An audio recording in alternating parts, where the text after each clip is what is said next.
Peggy 16. Rise of Iron has everything you'd expect from a new Destiny expansion. We got a whole new suite of brand new weapons. We have multiplayer with 3 new maps, got a new mode called Supremacy, got private matchmaking. We needed a raid. I don't think we could have shipped Rise of Iron without a brand new raid.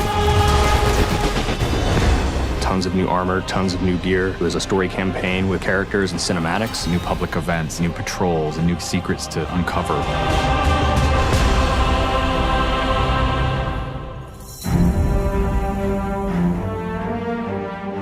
Rise of Iron is about looking at this story that's existed in the Destiny universe, this character, Lord Saladin. I am the lone sentry, and my watch is eternal. It's this journey to understand the past, what happened to these great heroes. The Iron Lords are gone, but our fight is far from over. And through that process, you're saving humanity, you're becoming an Iron Lord yourself, you're getting to wield a giant axe.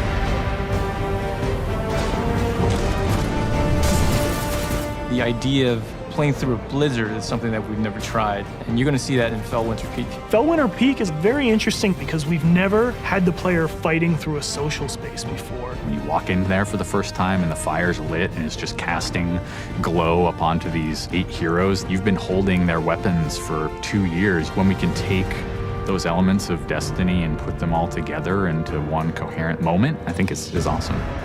It is time to finish what I began so very long ago. Come, Guardian, help me give my friends the rest they deserve.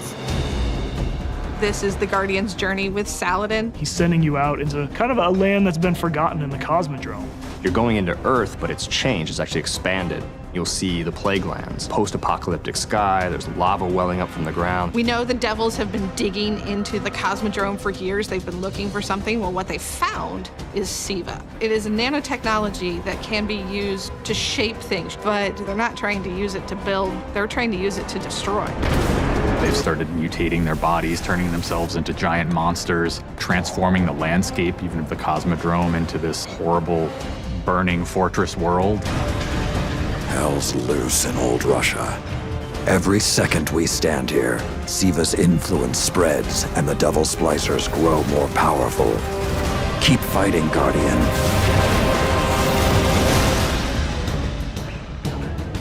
After the campaign finishes, you have patrols that really tell the story of this continued infestation in the land. And we have a new strike that shows just what the Fallen are doing with the Siva. It's this spooky place called the Wretched Eye. There's this really neat boss encounter.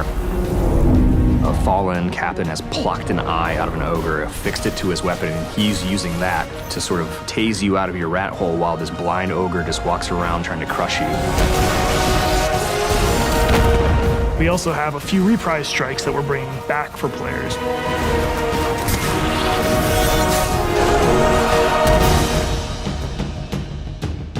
We very consciously set out to create a journey.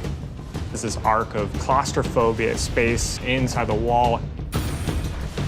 And then you get on top of it, and it's sort of this amazing breath of fresh air.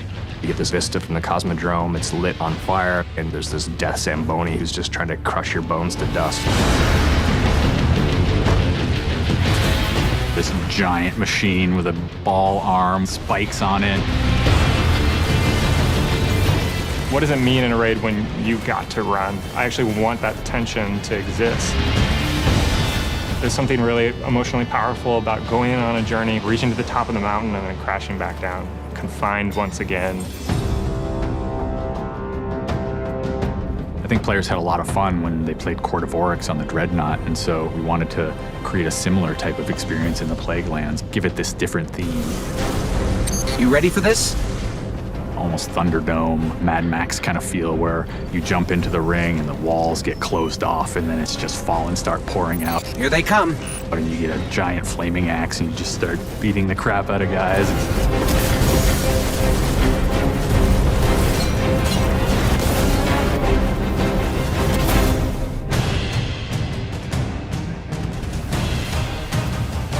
We thought, how can we increase the ways that you express the way you like to play?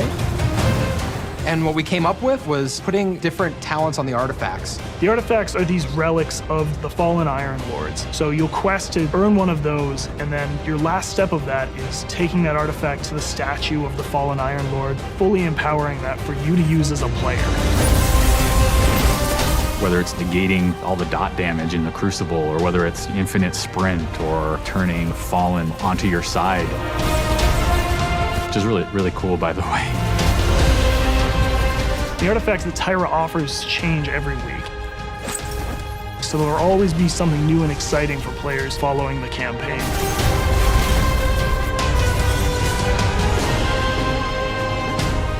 When you put snow, everyone thinks of pelts and cloaks and hoods. Wouldn't be a knight's tale without a knight's armor. When you look at the Iron Lords and you look at the Raid set, you look at the Iron Banner set, or you look at Trials of Osiris, they're all new with a much wider palette that players can pull from.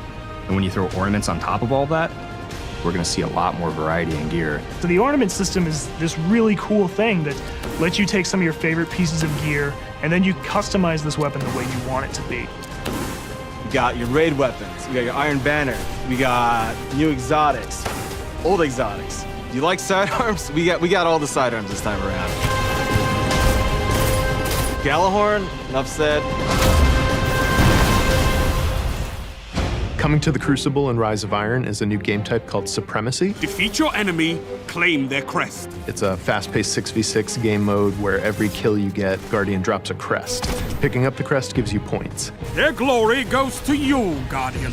It's a constant battle over picking up crests and making sure that you're with your team and not out of position. If you pick up an enemy crest, you deny the enemy those points. Excellent recovery. We have new maps. We always have new maps. There's Last Exit, lots of twists and turns, lots of really good close combat. Then there's Skyline, a Clovis Bray headquarters building on Mars. It's a symmetrical, large map. The last one is Floating Gardens, which is an open map. One thing we're really excited about in Rise of Iron is the introduction of private matches.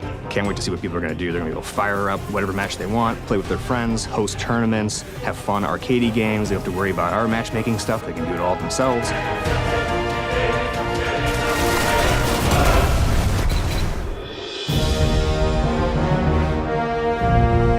Sometimes when I play and I have headphones on and I'm in that world, I get little chills because it's not just the effects and the amazing graphics, it's the audio that helps reinforce the journey that you're going through. We really want Destiny to feel like it's a natural world that you inhabit, like it's a world that could exist, that does exist. The score is incredibly strong, and the work that the audio team has done on this game, it lights you up. It becomes something bigger than just a mountain and just a fight. It becomes an experience, and you hopefully get lost in it. That sense of fun, that sense of adventure, that sense of the unknown, I want to see that translate to our fans and our players. When you see your character at the end of the campaign, I really, really hope that you feel triumphant and proud, like, wow, I'm becoming an Iron Lord.